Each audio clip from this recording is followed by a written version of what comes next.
جیسا کہ یہ قانون قدرت ہے کہ اللہ تعالیٰ نے اپنے فیوزات کے مظاہر اتم بنائے انبیاء کرام علیہ السلام کو، اور حضور نبی اکرم صلی اللہ علیہ وسلم کی ذات گرامی کو سب سے مظہر اتم اور اکمل بنایا۔ اب آپ کے فیوزات کو جاری کرنے کے لیے، آگے امت تک پہنچانے کے لیے جن چنیدہ لوگوں کو قدرت ازلی نے تیار فرمایا، ان میں دوسرے نمبر پر نیر تاباں حضرت عمر رضی اللہ تعالی عنہ کی ذات گرامی ہے۔ سبحان اللہ، آپ تو نثر میں آج شاعری کر رہے ہیں۔ جی نثر میں شاعری کر رہے ہیں آپ۔ سبحان اللہ سبحان اللہ۔ تو اس میں دیکھیں، ہمارے ویسے تو بڑی تفصیلات ہیں آپ کے بارے میں، ہمارے محدثین نے جو ہمارے معتمد لٹریچر ہے، انہوں نے حضرت عمر رضی اللہ تعالیٰ عنہ کی شخصیت کے 6 گوشے جمع کیے ہیں۔ سبحان اللہ۔ پہلا گوشہ تو یہ ہے کہ حضرت عمر رضی اللہ تعالیٰ عنہ کا ایمان لے آنا اسلام کی عزت کا باعث بنا۔ اسلام کی عزت، حضور نبی اکرم صلی اللہ علیہ وسلم چونکہ فطرت شناس تھے، تو اس لیے باقی سارے فیوزات تو جیسے محترم غازی سے فرما رہے ہیں حضور نبی اکرم صلی اللہ علیہ وسلم کا ہی صدقہ ہیں، لیکن چونکہ قانون قدرت کے مطابق چلنا ہوتا ہے، تو آپ کی نگاہ بصیرت دیکھ رہی تھی حضرت عمر رضی اللہ تعالی عنہ کے باطن کے مزاج کو۔ واہ واہ واہ واہ واہ واہ واہ۔ اس لیے آپ نے اللہ کی بارگاہ میں یہ دعا کی، اے اللہ تعالیٰ تجھے جو سب سے پسندیدہ لوگ ہیں اور سب سے وہ پسند آدمی جو اسلام کی عزت و نصرت کا باعث بنے، اس کو اسلام لانے کی توفیق عطا فرما۔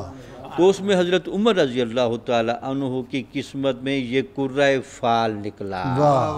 سبحان اللہ۔ تو اس سے اندازہ لگے کہ جس کے اسلام کی تمنا حضور نبی اکرم صلی اللہ علیہ وسلم خود فرمائیں، اس بندے کے ذہن کی، قلب کی اور روح کی اور جسم کی کیا کیفیت ہوگی۔ اگرچہ آپ کی فطرت سلیمہ پر ابتدا میں کچھ گرد رہی، لیکن آپ کو پتہ ہے یہ فطرت سلیمہ پھر دبی نہیں رہتی، اس نے آخرکار نکھرنا بھی ہوتا ہے اور اپنی رونق اور روشنی بھی دکھانی ہوتی ہے۔ حتیٰ کہ پھر آپ کے ایمان لانے کا صرف اسلام کی عزت کے لیے نہیں تھا، حضرت جبرائیل علیہ السلام آپ کے اسلام لانے پر باقاعدہ آئے اور حضور نبی اکرم صلی اللہ علیہ وسلم کی بارگاہ میں آ کر عرض کی، اے اللہ کے نبی، آج آسمان والے حضرت عمر کے اسلام لانے پر بہت خوش ہیں۔ سبحان اللہ سبحان اللہ۔ یعنی یہ ایک انتخاب الہی تھا، اور پھر حضور کا یہ فرمانا کہ اگر میرے بعد نبوت کو اللہ آگے چلاتا تو حضرت عمر وہ فطرت سلیمہ رکھتے تھے کہ ان کو نبوت جیسا بوجھ بھی اٹھوایا جا سکتا تھا۔ اللہ، لیکن حضور صلی اللہ علیہ وسلم کے بعد تو کوئی نبی کا تصور ہی نہیں۔ ہاں، نبوت کا تصور نہیں، وہ ویسے آپ نے ان کی فطرت اور ان کی کیپیسٹی کو بتانے کے لیے سمجھایا، ان کی خصوصیات بتانے کے لیے، ان کی جو ہے وہ انفرادیت ظاہر کرنے کے لیے، ان کی خصوصیت ظاہر کرنے کے لیے۔ غازی صاحب، اس انتخاب کی جو ہنا بندی کی گئی، اندازہ لگے محدثی نے لکھا ہے، حدیث مبارکہ ہے، عبداللہ بن عباس راوی ہیں، کہ حضور نبی اکرم صلی اللہ علیہ وسلم پر جب سیدنا صدیق اکبر ایمان لے آئے تو حضور نبی اکرم صلی اللہ علیہ وسلم نے پیار کے ساتھ اپنے دست مبارک 3 دفعہ ان کے سینے پر مارا اور دعا فرمائی، اللہم اخرج ما فی صدرہ من غل وَأَبْدِلْهُ ایماناً یقول ذَلِكَ ثَلَاثًا۔ داتا صاحب رحمۃ اللہ لکھتے ہیں کہ حضرت عمر رضی اللہ تعالیٰ عنہ کی جو سب سے بڑی خوبیاں ہیں وہ 2 تھیں۔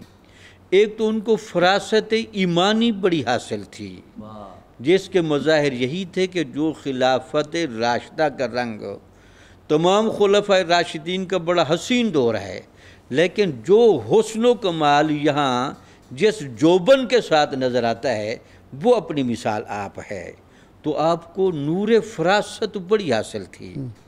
اتقوا فراست المومن فإنہ ینظر بنور اللہ، مومن کی فراست سے ڈرو، مومن خود نہیں، اس کے پیچھے اللہ کے نور کی تائید ہوتی ہے۔ سبحان اللہ۔ دوسرا لکھا کہ دین کے راستے میں اور دین پر چلنے میں اور انصاف میں جو آپ کو مستقل مزاجی حاصل تھی، یہ آپ کا ہی تو امتیاز تھا۔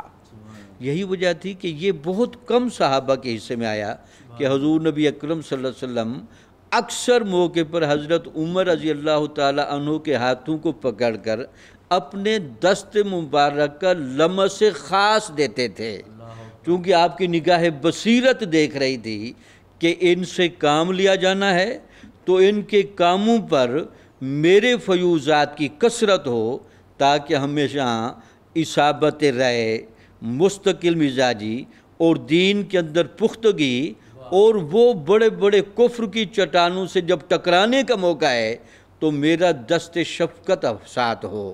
یہی وجہ تو تھی حضور نبی اکرم صلی اللہ علیہ وسلم نے خلفائے راشدین کے دور کو اپنا دور قرار دیا، اور یہ فرمایا کہ ظاہری طور پر تو میں نہیں ہوں گا، لیکن جب تک یہ 30 سال خلافت چلتی رہے گی تو ایسے سمجھنا کہ خود محمد رسول اللہ صلی اللہ علیہ وسلم کا خود یہ حکمرانی فرما رہے ہیں۔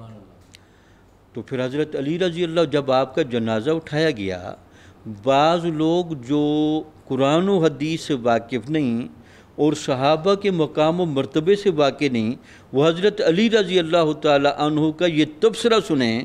جب آپ کا جنازہ اٹھایا جانے لگا تو حضرت ابن عباس کہتے ہیں کہ حضرت علی رضی اللہ تعالیٰ عنہ جب آئے تو میرے کندھے پر آ کر ہاتھ رکھا، اور آپ کے چہرہ مبارک کی زیارت کرنے کے بعد جو تاریخی جملہ فرمایا، وہ فرمایا کہ اے اللہ، اب عمر کے بعد کوئی بندہ مجھے ایسا نظر نہیں آتا جس کے اعمال عمر جیسے ہوں، اللہ، اور جس کے بارے میں یہ پسند کروں کہ میں اس کے ساتھ اللہ کے روبرو حاضر ہو سکوں۔